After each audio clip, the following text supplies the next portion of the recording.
Hi, I'm Stephanie Bonin from Downtown Brattleboro Alliance. And I'm Erin Skaggs, Program Director for Brattleboro Gallery Walk. We are so pleased to be here today to introduce this episode of Gallery Walk. We hope you enjoy seeing so many familiar faces, places, and of course, all of the art. Gallery Walk will be here for you the first Friday of every month, May through December, with a rain date of the following day. And on that note, take it away, Gallery Walk crew.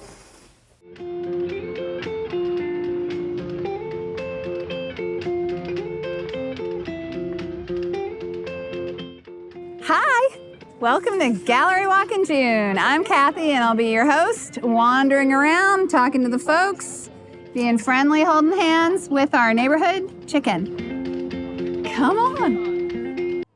So hi, I'm Kathy. Hi, nice to meet you. I'm Emily. You are? I am Emily Madam, the HR manager at the Brattleboro Food Co-op. Great. And what is the co-op doing here tonight at Gallery Walk?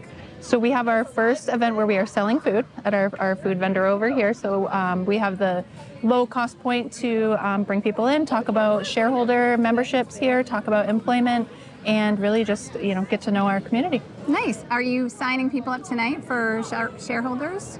Yes, they can sign online or they can scan a QR code and do it right from their phone. Oh, nice. Very nice. And I see you got some new swag. We do. We have some of our Brattleboro Food Co-op shirts, which I am wearing, and we have some new bright colored hats that we are selling. So those are discounted prices here at the Gallery Walk. And can people get them in the store? They can, yes. Yay, all right. And then should we wander over to see what food there is for this evening? Yep. Here. Hi. Hey. Hey. How are you doing today? Good. So, Emily, do you know what you guys are selling tonight, and for how much? Was everything made at the co-op in the co-op kitchen? Yes, everything is Brattleboro Food Co-op made, and we have a tofu rice bowl. Those are $4, and nice. then we have a sweet and sour chicken sticky rice bowl, and those are $4 as well. We also have garden veggie wrap and a turkey bacon cheddar wrap, and that's $4 for half a wrap. And we have some great desserts here too, a brownie, a chocolate chip cookie, and a super Odie cookie. Awesome. Well, any other things to add about your tabling here at the co-op, or what you're hoping, your tabling here at Gallery Walk, and what you're hoping for? We are just hoping to, get to know the community a little bit more and kind of see what this Gallery Walk's all about, and we will be here every month this summer. Nice. Awesome. We've got a good price point, so we're accessible for a lot of people. So we're trying to have a low price point for our food. Great. All the tricks, right? Come to Gallery Walk, get the cheap, yummy food, take it to the community dining table, swipe some of those flowers, off you go. That's an evening. Thanks, Emily. It's really nice to meet you. Thank you. It's nice to meet you too. Really, thanks for coming out and having the co-op show up. So here we are in Vermont Artisan's Design with Greg Warden. Hello. He's been here for many years. Greg, you want to talk a little bit about the store, how long you've had it, what kind of stuff is in here? Sure. Happy to. It's been around actually 50 years now. We've had it for 35, and it basically is local and regional artists and craftspeople. We represent at any given time probably 300 to 350 different artists and craftspeople. It's all American made. Down here, it's mostly craft. There's some art around the walls. Upstairs, we have 11 small art galleries around the central one, which again features a variety of artists and mediums. And then our kitchen store, kitchen sink, we started that 28 years ago. Downstairs, we have tuxedos and suits for rent. That's kind of fun because we've just come off prom season and had a lot of kids wearing tuxedos for the first time and suits and dressing up, and everybody looks great. So it's really that's sort of a rite of passage type thing. In general, we have glass blowers, we have jewelers, we have wood turners, we have potters. This is the Vermont singing drum.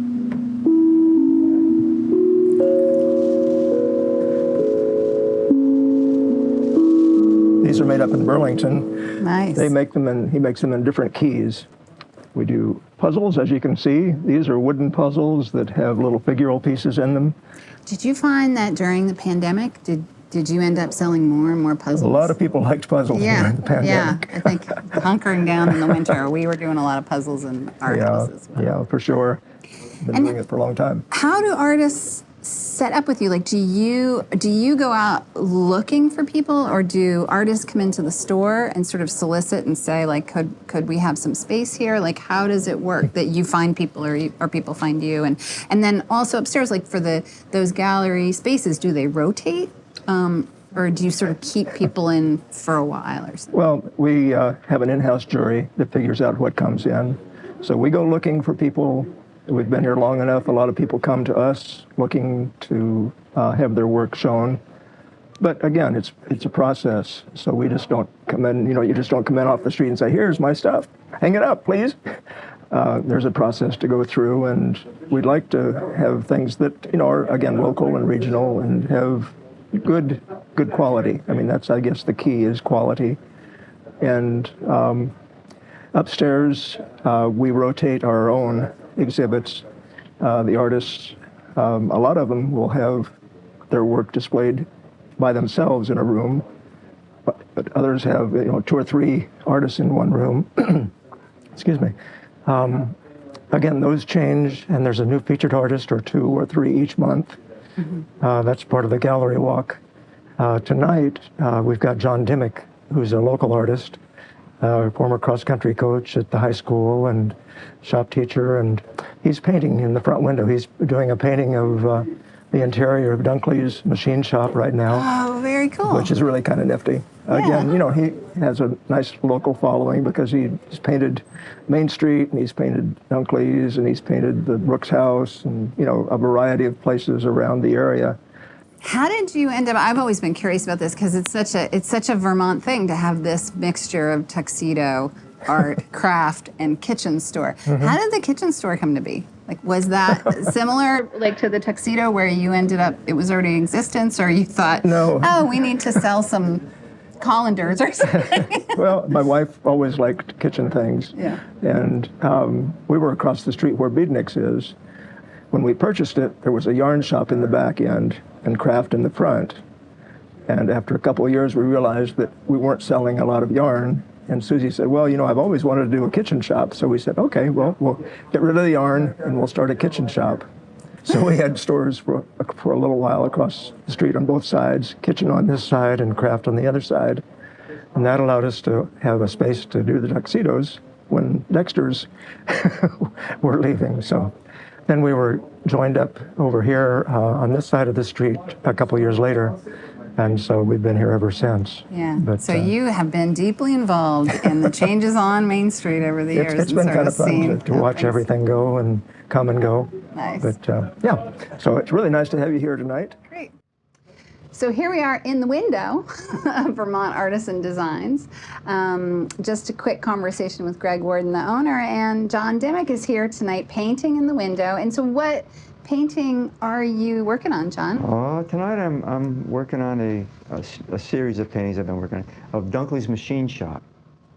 And so if you've ever been down on Flat Street toward the end,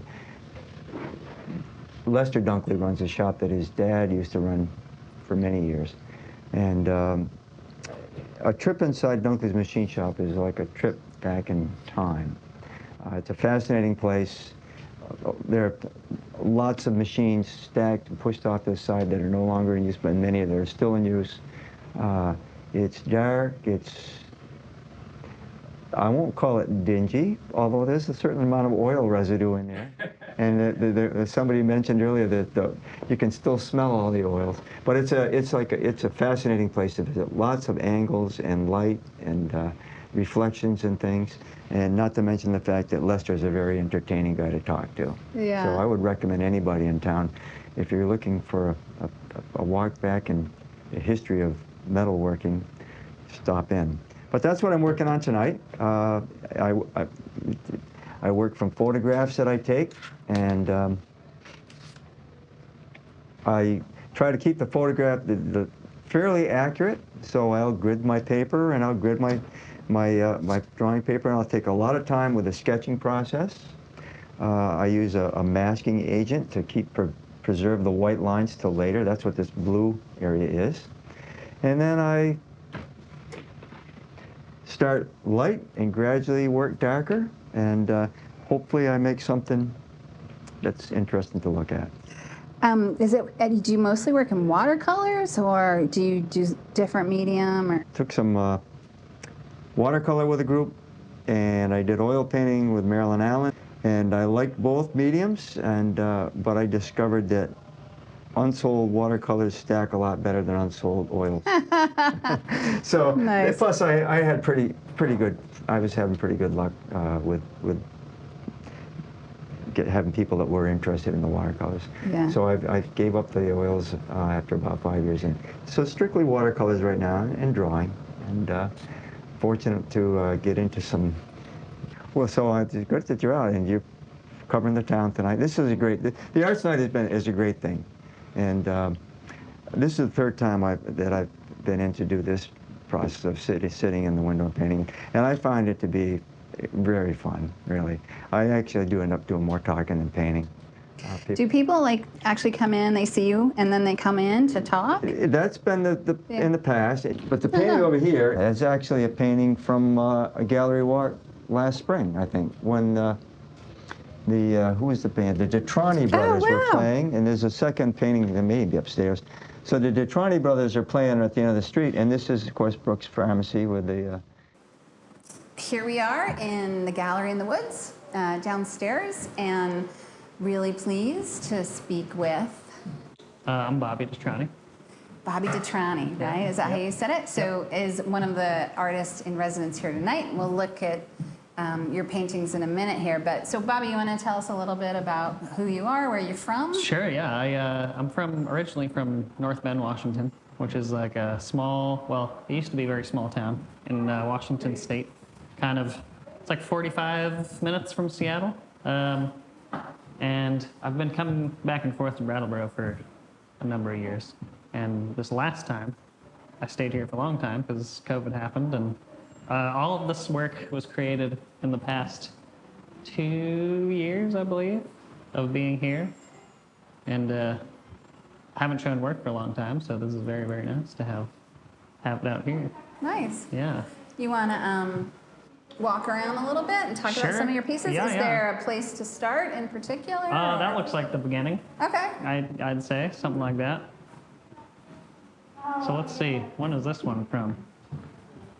Oh, it doesn't say. I'll just have to remember. I think this is one of the most recently completed ones. And that is, that one kind of takes place in our backyard. That's my partner, Audrey. And so a lot of these paintings were like kind of begun from more subconscious sketching. So it's kind of hard initially to isolate, you know. Like if somebody says, what does this mean? I'm like, well, I got to think about that for a little while. A lot of it is a kind of, I wouldn't say free associative, but it's like images that are meaningful to me. And I try to make things, the reason I'm drawn to figurative art is because I feel like it's one of the more accessible forms of visual representation, you know. So there's no like foreknowledge that you have to have, like there is with a lot of like academic, non-conceptual, or like, I'm sorry, conceptual, non-representational stuff. And so that's why I'm drawn to figurative things. And I kind of really value the viewer's opinion of what it might be about. Like, you know, that is more interesting to me than telling them what I think it means. Telling what you think. Yeah. So one question: are you self-taught? Did you go to art school somewhere? I did go to art school. Yeah, I went to the Gage Academy of Art in Seattle, and I studied with Juliet Aristides in the Aristides Atelier, and for 4 years. When well, it was a while ago, but yeah, I went to school there, but I was self-taught before that, and I use a lot of the skills from that period of time for this.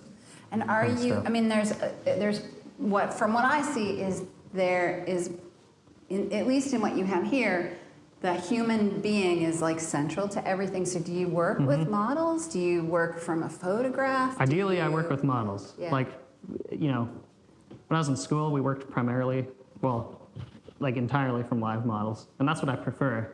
But a lot of these are from, they're kind of begun from life, and then I use a photo for reference later, because, you know, they take a long time. Not a lot of people have the time to sit for Right. 8 Your hours. partner might need to go Yeah, to she work might need or to. Yeah, something. she might have to go to work. You know.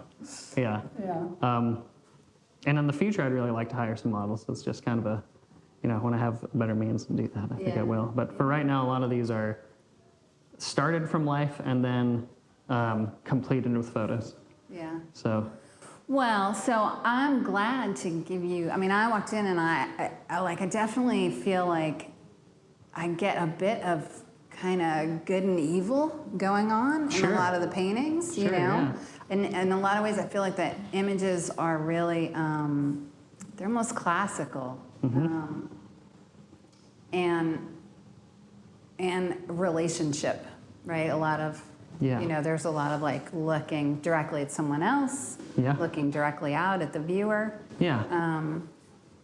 They kind of have like this almost narrative quality, which I try to go for sometimes, but it's like, it's not quite narrative because some of them are just, you know, when there's a single image like that, I guess usually the single figures address the viewer more, so Yeah. I don't know. It's They're hard to kind of describe. mythic to me. Yeah, Like, I'm very interested Yeah. in mythology. Yeah. And then this one is, you know, in a prime place here in the Yeah, room. You want to talk a little bit about that? Or Sure. it looks to me, it looks like a baby. Like when, like my first impression when I look Yeah. at it, it looks to me like she's holding a baby. And then you're like, Yeah. no, wait a minute, that's not. Yeah, totally. I think that's, you know, I think that's the thing I was probably going for in this one because this one was more, it was kind of about the idea of what winter is and like how there's this kind of, you know, winter is like a series of like, you know, deaths in the landscape. And of course, this skull that she's holding is not really something from here, but it was one I had that made a lot of sense for the composition. That's actually, that's a skull that I got when I was on tour with my band in New Orleans, and somebody just gave us this giant boar skull, and it's been a prop in my paintings ever since. But it made a lot of sense for this one. Kind of, you know, winter cradling death in a strange way. Yeah. Very cool. Very nice. Thank you. So your work is going to be hung here for the whole month of June? Yeah, the whole month of Nice. June. And then maybe some of them will stick around for a little while longer too. Yeah. But for right now, I think we're working with just the month of June. Awesome. Well, they're beautiful. Thank you. Really compelling, I Thank think. you. Yeah. Appreciate that. Yeah. Yeah. And then what's next for you? In terms of showing work? Yeah, or have you moved back to the West Coast? Are you here? Are you Oh, no, painting I live different here. kinds of things? Yeah. I live here right now in West Brattleboro, and my partner Audrey, who's in a lot of these, and I have a studio downtown in the Italian-American building, and I use it for painting. She uses it for dried flower arrangements and printmaking, and I'm going to be, you know, working up there as much as I can, in between, you know, band stuff and work stuff. So, yeah, I'll be around for a little while, I think. Awesome. Yeah. Nice to meet you. Nice to meet you. Yeah, thank Thanks you for stopping joining by. us at our remote virtual walk around town Oh, gallery. yeah. Glad to be part of it. Yeah, great.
'cause